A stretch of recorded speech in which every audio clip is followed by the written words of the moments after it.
Hello everyone and welcome back to Matt Tries. This is another pre-recorded video. I'm not entirely sure what all is going to happen in this video, but I do know that I've done some really good stuff. So last time I believe was Kung Fury, and I stated that even though I hadn't played One Finger Death Punch, I was pretty sure that it played a lot like it, but without a lot of the benefits of said game, like the ability to detect when people are coming at you and when you should attack. And as you can already see here, we start off with a mini-map, which means that we actually go around to different places doing a variety of different things. All of them combat related, of course. But also you can see at the bottom of the screen, right underneath our character, that there's a very clear indicator that there are guys within my range that I should be hitting. And so that's already one huge improvement over Kung Fury. Now don't get me wrong, Kung Fury is still a good game.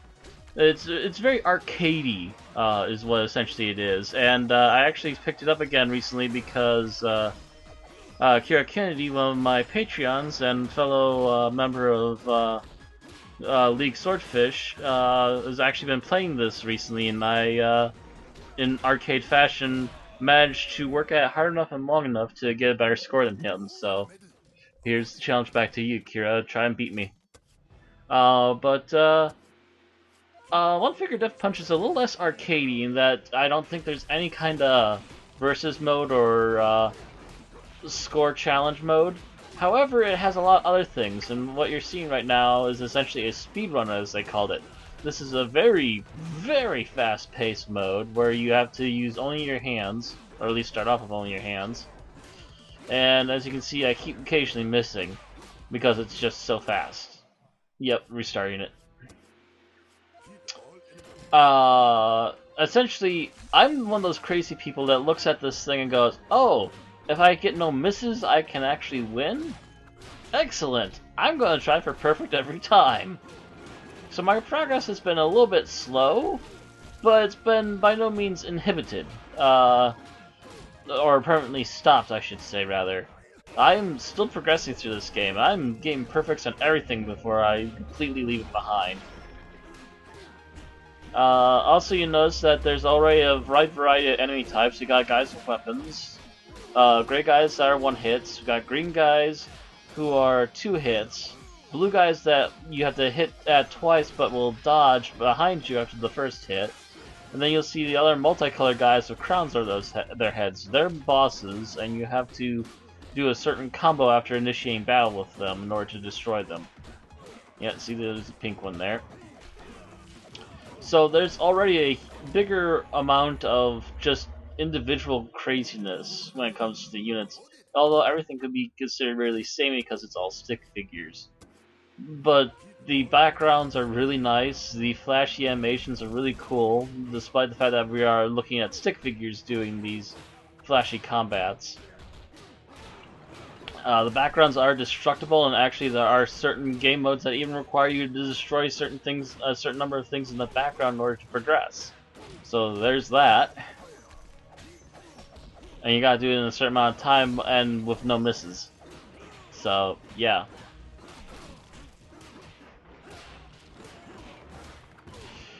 Oh, I'm just watching now. Okay, but yeah, still, I heavily enjoy the hell out of this game, and actually watching it now, I can understand why I liked it in the first place. Because even though you don't get to pay much attention to it while you're actually playing it, despite the stick figures, it looks really, really nice. It's got a lot of flash, a lot of style to it, and while you're playing it, even though you can't always look at the flashiness, the gameplay just feels so natural and so nice. And it's only two buttons. Literally, it's only two buttons on a controller, if you have an Xbox controller like I do now, in order to make this game run, and you just hit the shoulder buttons. Which is, pretty apt. See, yeah, just missed that kick. But yeah, there's individual different areas. There's different game modes. You got speed runs. You got regular group battles. You got special boss battles. There's special weapon battles where you'll get some sort of super powerful weapon and you have to fight a whole bunch of guys that are going at you super fast. And as long as you're timing it right, you should be able to get through those in at least 1 or 2 tries. The only problem I have with the game is that it doesn't have a built-in volume, so you'll have to technically tweak the volume on your own via your mixer. Otherwise, it gets really hard to hear anybody or anything else. I really kind of wish they would have fixed that, but at least there's some way of doing something about it. Oh yeah, just flubbing it up big time there. Yeah, you get at least a gold? No, I got bronze. Well, like I said, if you look at the map really quick, you can see that I have been perfecting everything else that I've come across, and obviously I'm going to keep trying this one until I beat it. You can see also when you lose or you don't do as well as you usually have been, they will actually slow it down by a couple percent. You'll see the speed percentage up there in the upper left. And as you continue to do much better, it will gradually bring up the speed again, even while in game. So all of a sudden, the end of a level will be like 5 or 6% higher. And there's little moments like that too, where you get a guy you stun with one hit, and then you can do a quick combo on their face and knock them for a loop. And occasionally, at the end of the levels, they'll even give you a special beat-up round as well, just giving you extra points essentially.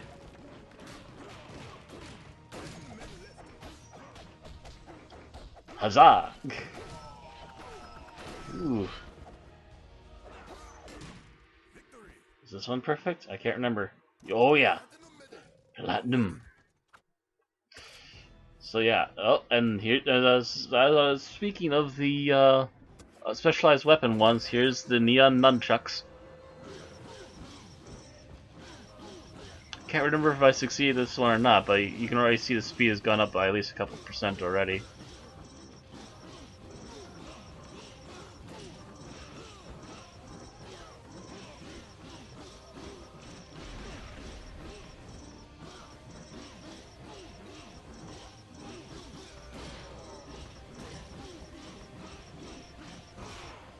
And by the way, the hits don't matter as long as you don't get hit like, say, 10 times. Ah, oh, missed. I was too anxious and I was waiting for boss. I thought I was done.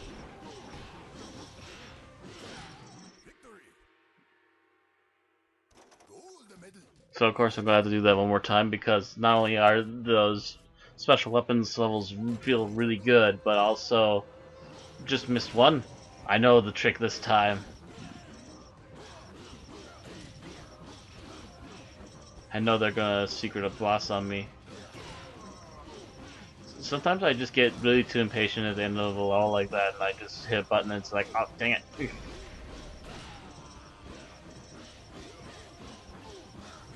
Yeah, this is where the indicator at the bottom comes in real handy, because there's such a huge mess of black objects flying everywhere that you can't really tell what's going on.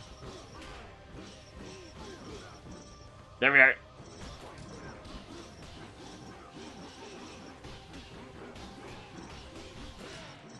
Perfect. Flawless victory.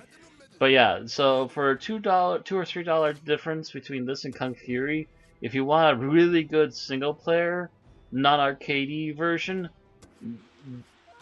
One Finger Death Punch is definitely the superior game.